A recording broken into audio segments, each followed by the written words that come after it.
All right, for more on this, we're now being joined live by Giorgio Cafiero. He's a professor at the Georgetown University and CEO Gulf State Analytics. Professor Cafiero, pleasure to speak with you, and thank you so much for making time for us.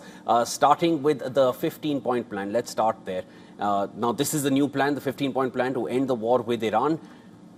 Going over the terms of all that is listed in those 15 points, could any of this or all of this have been achieved before the 28th of February? Was a war required to eventually reach these points?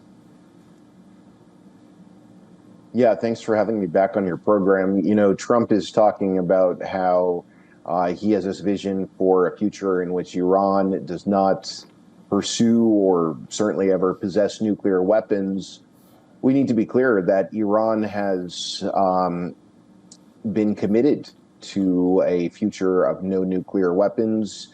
It's a signatory of the NPT, and also having signed the JCPOA and having made very clear its willingness to sign a new nuclear agreement that would limit its nuclear activities to the point where it would be very far from being in a position to have nuclear weapons. So if Trump's ambition has been and truly is limited on the nuclear file to preventing weaponization of the nuclear program, certainly no need to fight this war. I would say, if anything, as a consequence of this war, the leadership in Iran is of the view that it needs a nuclear weapon to achieve long-term deterrence. Now, when Trump is talking about completely ending the nuclear program altogether, in the sense that you would require some new agreement would require Iran to be at zero enrichment, I still think that just as the Iranians were unwilling to agree to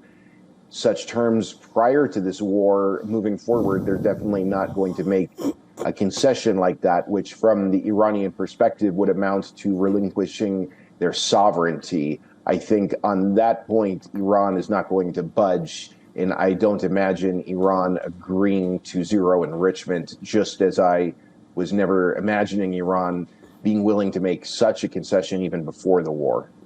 Of course, Professor Cafiero, and that, of course, remains a major point of contention. But we also understand that Iran says once bitten, twice shy. And in this particular case, twice bitten, thrice shy, perhaps. But having said that, and how the earlier talks led to the strikes, and now in the aftermath of the US and Israeli strikes, and with the system in Iran, which is based on deep mistrust for Americans, how do you think they're going to recalibrate or perhaps calibrate this proposal? Because we also understand that, there's no reason for Iran to believe that either Trump or Israel is going to honor the prospective agreement here. Yeah, well, to your point, this is really one of the main reasons why I'm so pessimistic about some sort of a new agreement. This is why I do not see this supposed diplomatic engagement via Pakistan really going anywhere. The Iranian perspective is that there is no reason to think that anything good for Tehran comes out of talks with the United States. As a consequence of Trump tearing up the JCPOA, basically, back in May 2018, despite Iran's compliance, then the fact that the United States greenlit the Israeli strikes on Iran in June 2025, when the talks were going on in Muscat and Rome, and then given everything that happened at the end of last month, the Iranian view is when we talk to the Americans, we get bombed. And therefore, I think the United States, especially with Trump in the Oval Office, is seen as a bad faith actor and a country that can't be trusted. And I just fail to understand what Iran could think that there is to gain long term from diplomatic engagement with the Trump administration. Professor, when you talk about the objectives of the war, that's been a question since the beginning of the war. But at this point, the regime in Iran, Supreme Leader was assassinated in the first day of the war. Soon after, his son takes over. We've not seen him in public, but they have a face to put and a name as their new leader. Tulsi Gabbard in the Senate hearing mentioned it herself that Iran and the Iranian regime, it's very much intact, though diminished, but intact. Trump now claims that we've changed the regime. He said we can call it a regime change. Do you see this as an attempt at some kind of face saving that, okay, we got it done, whichever way he sees it, but we got it done, and yes, it's a headline that he's trying to give, perhaps? Do you see it that way? Absolutely. That's a good question. And the answer is definitely yes, I do see it that way. I think Trump realizes now that he really got in over his head when it came to this war with Iran, totally miscalculated the situation, went in very naively, went in while super unprepared, had no plan B. And right now, I think he realizes that Iran is really in control of the escalation ladder. When you're talking about the Strait of Hormuz or other issues, we can point to Iran actually having gained leverage internationally because of this war. I think that Trump is now trying to de-escalate.